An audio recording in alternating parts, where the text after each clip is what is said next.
Virgo, tignan natin kung ano yung mensahe para sa'yo. Keep in mind na ito ay general reading lamang kaya hindi po lahat makaka-relate. Pakilawakan po ang isipan at kung hindi ka pa nakasubscribe dito sa ating channel, please subscribe and hit the bell button para lagi kang updated every time na meron tayong uploads. Kung nais mo namang mag-avail ng ating private readings, ng ating rituals, ng ating TR's products, makikita mo yung link sa description box. Tarot Intentions by Aliana Reyes. Kung wala ka namang Facebook account, tapos yung iba sa inyo naka-deactivated kayo ngayon, pwede po kayong mag-message sa WhatsApp. Nandyan yung aking WhatsApp number. So, tignan natin. Virgo. Virgo, Sun, Moon, Rising, and Venus. We have nobody said it was easy. Yan. Ano ba yung kanta na yun? Ito tuloy. Yung nobody said it was easy. Nobody said it. Yellow yata yun. Tama ba?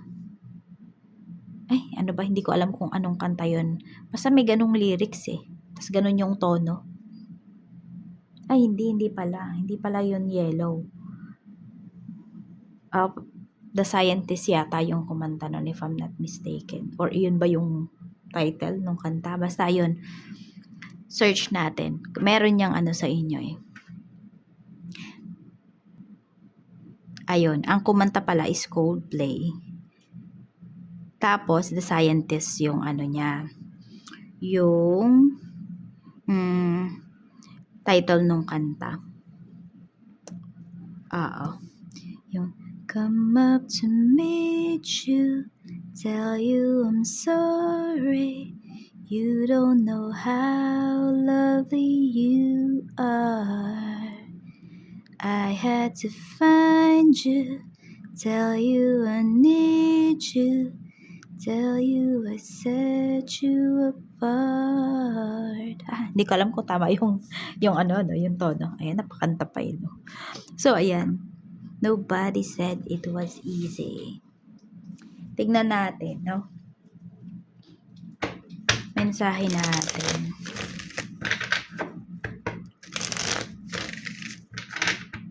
Meron kang pinagdadaanan.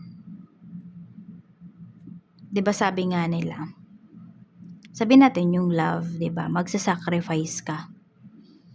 And ganun din pagdating sa dreams mo, may mga isa-sacrifice ka. So, maaari, no, Virgo, meron kang mga bagay na sinacrifice para maabot mo yung kung ano yung mayroon ka ngayon. And yet, yung mga tao sa paligid mo, iniisip nila na easy mo lang nakuha yung mga bagay na yan. So, hindi nila nakikita yung efforts mo. Hindi nila nakita yung efforts mo. Ayan, oh. Hindi nila pinahalagahan kung ano yung mga, sabihin natin, baka na mga naibigay mo sa kanila, mga naitulong mo. Kasi iniisip nila easy mo lang na ano yun eh, nakuha.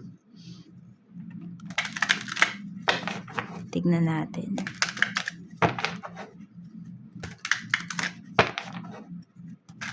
Or meron ka ditong gustong yung tao ba na gusto mong matulungan. Okay? Or i-encourage.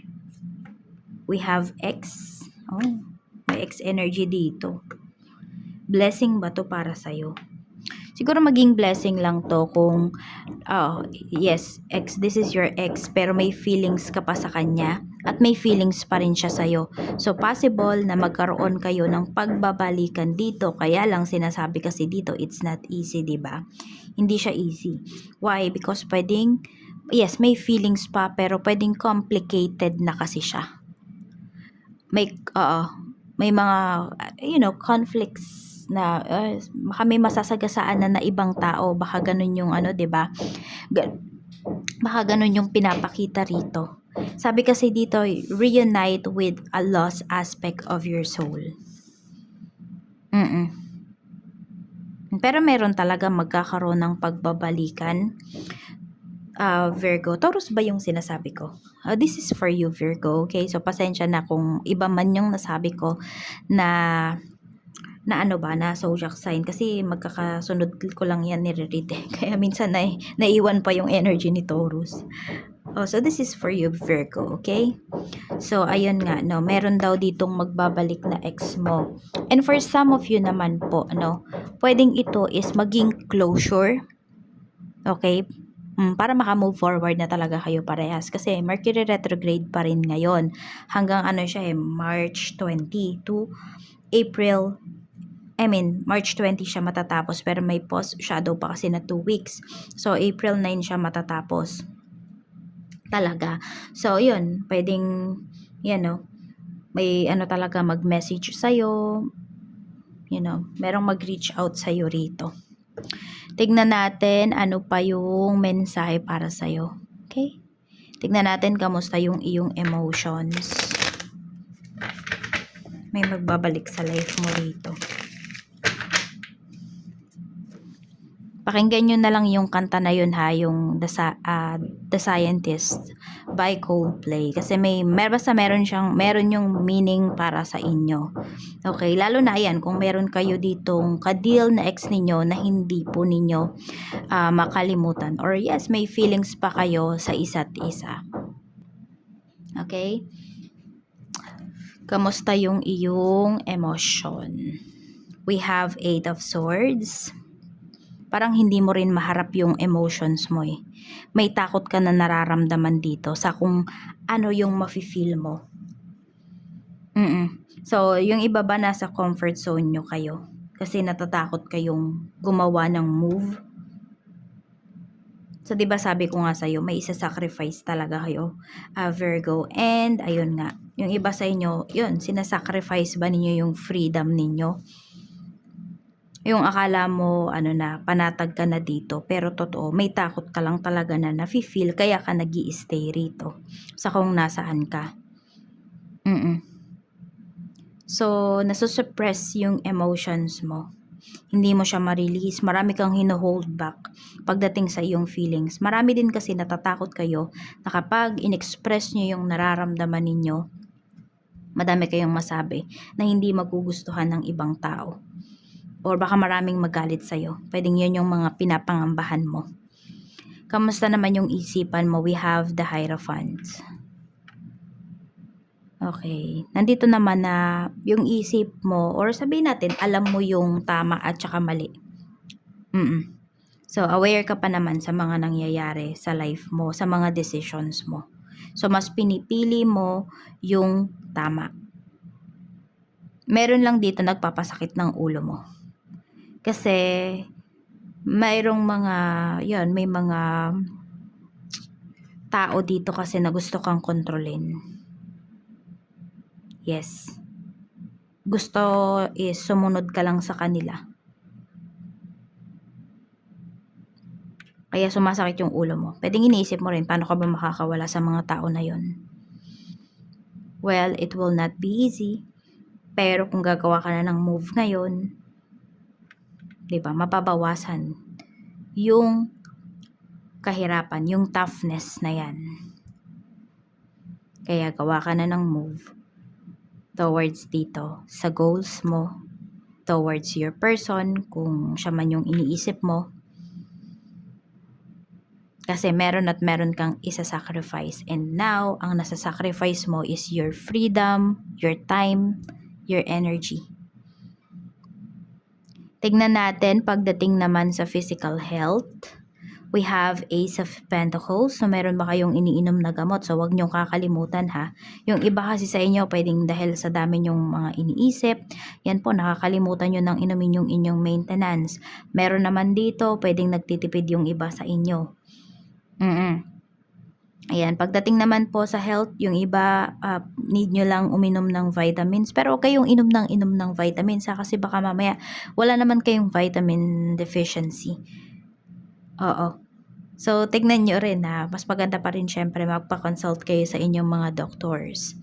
Kapag ganyan. Or kung lagi kayong nagkakasipon, ubo, konting lang, diba? Tapos yung iba sa inyo, could be may allergy kayo ngayon. Ayan po. Mag-ingat lang din ha, kasi pwedeng may mapilayan dito. So, ingat po kayo ha. Ingatan nyo yung inyong mga paa. Ingatan nyo yung paglalakad po ninyo. Ingat din kayo sa mga sasakyan. Ingat sa pagtawid. Kung meron dito nag-a-assist ng mga sasakyan, you know, yung kunwari sa parking, mag-ingat po kayo. So, tingnan natin. Okay.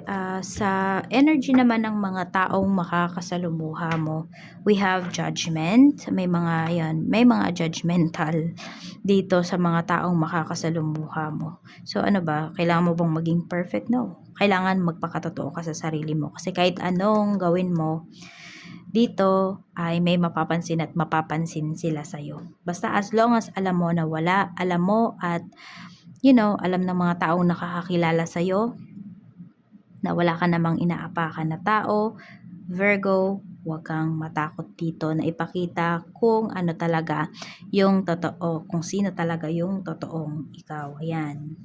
So, meron din, pwedeng yung mga makakasalumuha mo ngayon is, yung iba ba sa inyo nasa munisipyo kayo? I don't know kung nasa munisipyo ba kayo nagtatrabaho. Ayan, basta kasi may mga, naka-uniform, meron din naman dito mga men in uniform. Meron pa ako nakikita trial, may judge, may lawyer, yan, baka meron kayong kakausapin. So, may mga tao din naman na makakasalamuha kayo na very professional. Tignan natin pagdating po sa trabaho. Okay, sa trabaho naman, we have Knight of Pentacles. Parang naghahanap na yung iba sa inyo rito ng bagong work. 9 of Wands. Pero tiis pa no? Magtiis muna kayo. Yan sobrang nai-stress na pala kayo pagdating sa trabaho. So, pwedeng yun yung sinasabi ko, hindi nakikita yun ng ibang tao. Kasi nakikita lang nila yung yung resulta. So, yan, pagdating dito sa work, maaaring hindi ka talaga na-appreciate. Alam mo yung kaya mong ibigay pagdating dito sa trabaho. Kaya lang, yes, napakita mo naman na yung kaya mo talagang ibigay sa work. Kaya lang, yun nga, pwedeng hindi ka na-compensate ng maayos, hindi na-appreciate yung trabaho mo, napakadaming reklamo dyan.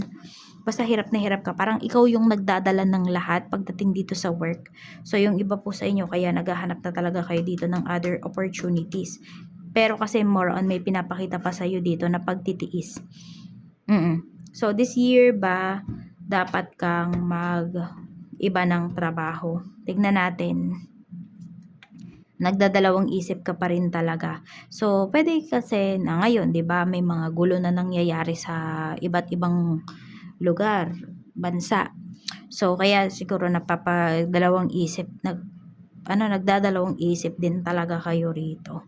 So, yes, depende naman yan sa trabaho ninyo kung tingin mo ba maapektuhan yon or hindi. So, yun, nakadepende rin kasi talaga yung dapat maging decision ninyo doon. So, tignan naman po natin kamusta yung, sa mga coworkers mo.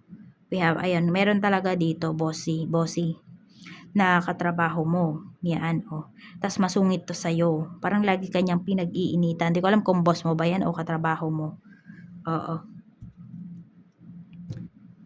Tapos pinag-iisipan ka rin niya ng hindi maganda.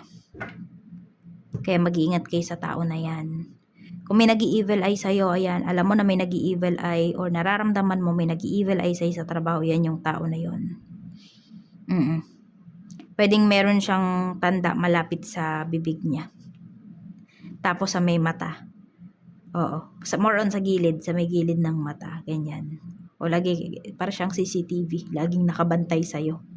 Sa mga gusto namang mag-start ng business, tignan natin. We have 9 of Cups.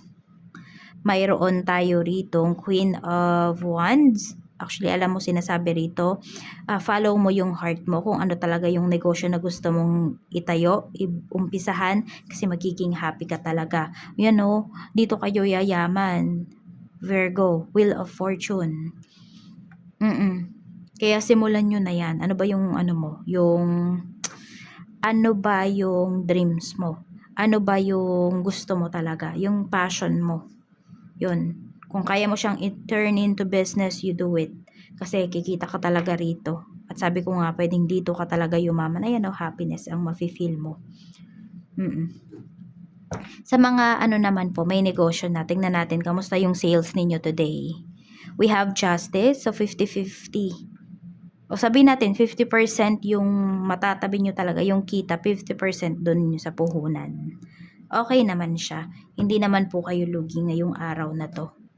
Masasabi mo na dapat lang talaga na nagbukas ka ng negosyo. We have 5 of cups. Ayan. Okay. Sabihin natin na maganda naman yung kita nyo. Kaya lang kasi, nanghihinayang pa rin talaga kayo or hindi nanghihinayang, more on hindi pa ito enough para sa inyo po. So, i-appreciate nyo muna kung ano tong kinita ninyo. Kahit maliit man yan or malaki. Yan. Kasi may mako-cover naman po yan na inyong bayarin.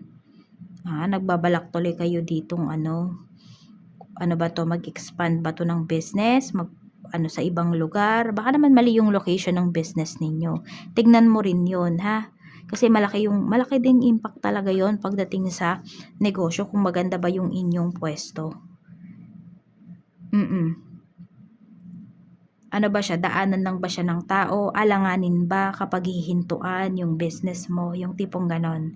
Meron bang parking, o basta alanganin ba, sobra bang dikit sa daan, yung tipong, di ba yung pwede silang masagi, yung ganyan.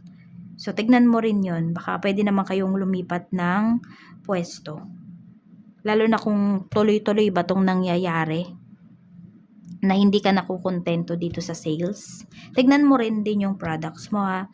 Tsaka yung customer service. Baka naman mamaya doon nagkakaroon ng problema. O meron pala dyan, meron kang tauhan dyan na, or baka ikaw, Virgo, lagi ka palang nakasimangot kapag may dumating na client or na customer, pero hindi mo nakikita yon, 'di ba? Akala mo nakangiti ka, yung pala medyo nakasimangot ka or mukha ka bang matara, yung tipong ganyan.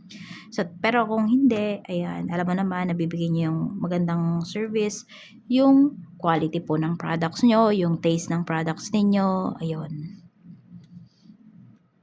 Meron pang ilalakas yung negosyo mo. Meron lang talaga ditong kailangang baguhin. Kaperahan naman, kamusta naman ang kaperahan ni Virgo? Kaperahan ni Virgo, we have the Empress. Alagaan mo daw yung iyong kaperahan. Ace of Swords. Ano pa po, ha? Padagdag pa ng padagdag yung, kung may savings kayo, Virgo, padagdag pa siya ng padagdag, palaki ng palaki yung savings. We have the Empress. So, dalawa ba kayong nagtatrabaho dito kung meron kayong asawa? Or sabihin natin sa bahay nyo, ilan kayong kumikita? So, mas magiging, madali yung pag-iipon, mas magiging madali kung meron kayong goals, mabilis nyo po yung ma-achieve. Tignan natin. So, more on kasi pagtutulungan yung pinapakita rito. And pagiging honest din pagdating sa finances. Hindi lang pagtutulungan, kung hindi, pagiging honest. Sa naman tayo, sa love life mo, kamusta? We have 3 of Wands. So, may hinihintay pa nga ba kayo? Ayan, kasi this is paghihintay. May nilulook forward kayo. May nilulook forward kayo na maayos pa talaga. 7 of Pentacles. We have the Hanged One. Parehas kayong hindi pa naka-move forward ng ex mo. Yung iba sa inyo, whether meron kayong, parehas kayo na married na, meron dito, pero naiisip nyo pa rin yung isa't isa. Naiinis tuloy yung iba sa inyo sa sarili nyo kasi iniisip nyo, nag-cheat ba ako? Kasi meron na akong family pero ibang tao pa yung naiisip ko. Yung parang ganon. Oo, kasi meron kayo kasing unfinished business. Pero nasa sayo na nga lang yan. Ayan, alam mo na 'di ba na meron kang family, meron siyang family. Or sabihin natin baka ikaw single pa tapos siya meron ng family. 'Di ba? Pero nami-miss mo pa siya. Okay lang naman 'yon. 'Di ba? Na may nafi-feel ka pa towards that person. Pero yung sabihin natin magkakaroon pa kayo ng connection, yun yung pag-isipan mo. Oo, yun yung pag-isipan mo. Kasi kung nahihirapan ka, pwedeng mas mahirapan ka once na pumasok ka sa ganitong sitwasyon, Virgo. Ayan. So, tingin mo ba necessary pa yung closure pagdating dito? I mean, yung pag-uusap, mag-uusap pa kayo for closure, or yung hindi na ninyo pag-uusap, tingin mo ba closure na yun para sa inyo? Ikaw kasi yung gusto ng tao na to eh. Alam mo ba, kung meron na tong, sabihin natin, meron na kayong pamilya parehas, naiisip niya yung sana, yung pamilya na mayroon kayo. Kung hindi kayo nagkahiwalay. Yun yung nakikita ko rito. Sana daw masaya kayo ngayon. Ang daming panghihinayang ng tao na to. Kung hindi man ikaw, kung ikaw man wala ka nang nafe-feel towards this person, siya meron pa eh. Ang dami niyang what ifs. So, siya yung nagsisisi dito sa connection ninyo na natapos. So, ayan lang po. Maraming salamat. Mag-iingat ka, Virgo. More blessings to come. And see you again on my next video. Bye-bye!